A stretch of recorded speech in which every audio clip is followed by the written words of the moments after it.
everyone, my name is Hunggood. Nice to meet you. Nice to meet you. Morning. Morning. Nice to meet you. You may begin when you're ready. I saw myself running in a dark tunnel. I was running as fast as I could. I was anxious, desperate, and mad simultaneously. But I could not figure out why I was running, anxious, desperate, or mad.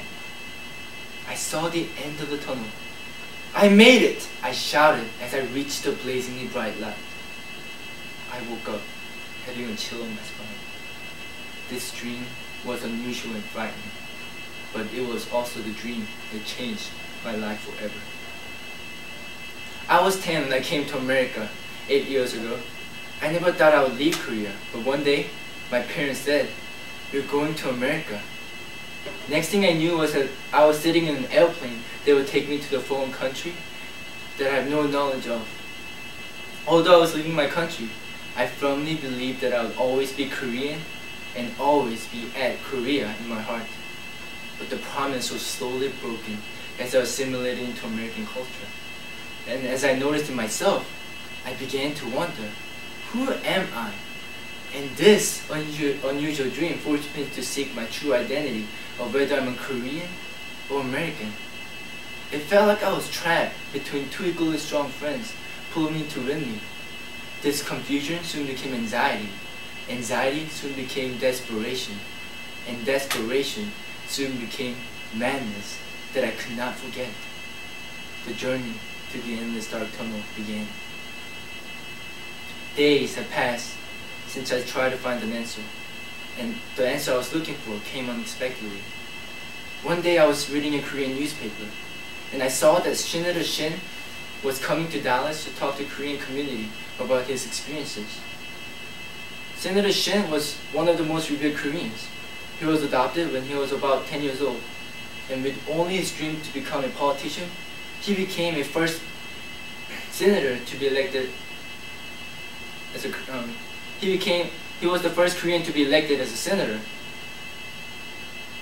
At the seminar, he said, "If you dream in English, you can truly call yourself an American." My heart pumped wildly.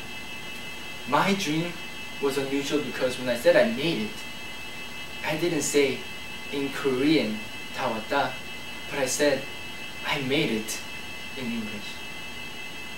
I slowly pictured my past.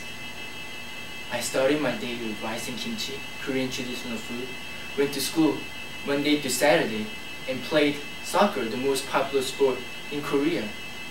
But it was only a fading memory. Rice and kimchi was replaced by cereal and milk. Went to school Monday to Friday and played football, the most popular sport in America. I never considered myself an American, but unknowingly, I cheered for Korea to be friends when I cheered for America to be Italy during World Cup. I prayed for 23 Korean volunteers who were kidnapped by Taliban when I prayed for American soldiers who risk their lives every day in order to protect our country. And I sang American anthem like I was singing Korean anthem. I was simply too selfish to realize that America was already part of my value, culture, and identity. I was running, and finally I reached the blazingly bright light, an answer to my true identity. I made it, I said to myself. When somebody asked me what is my nationality, now I can proudly say I am an American. Thank you.